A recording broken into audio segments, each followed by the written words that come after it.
Hello viewers, welcome. Meech here today with my 2004 Husqvarna CR125, and today we are doing a sale video for this bike. I'm going to give you a quick synopsis of the video, but I will post little hyperlinks here just to move forward in the video to whichever part you would like to see. We're going to start with a top-end disassembly.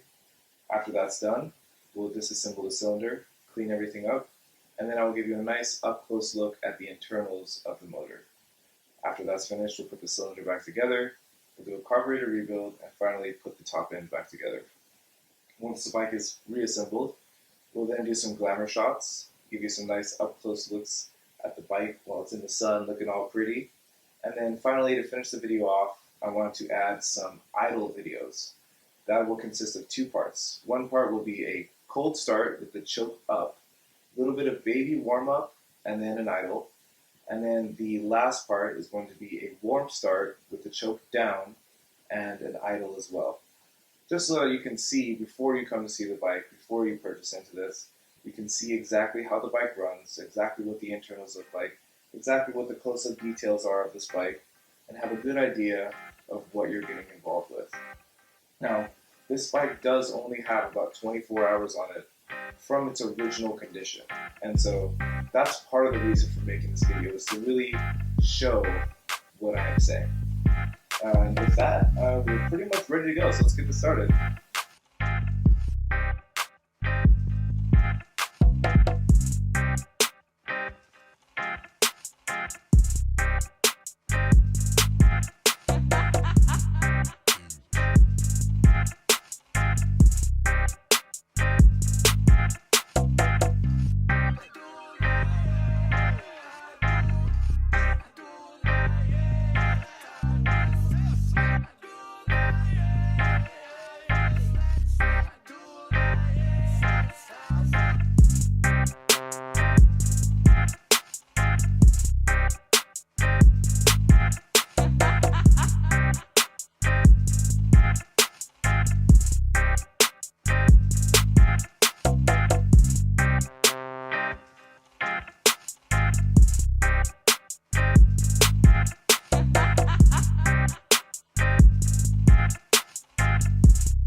taken a look at everything. It's all been cleaned and it all looks good. So it's time to get this cylinder, power valves put back together, and then we'll get the top end thrown back on the bike. Got some Torco GP7 here that I'm going to be using as a lubricant, and we're ready to go.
Bye.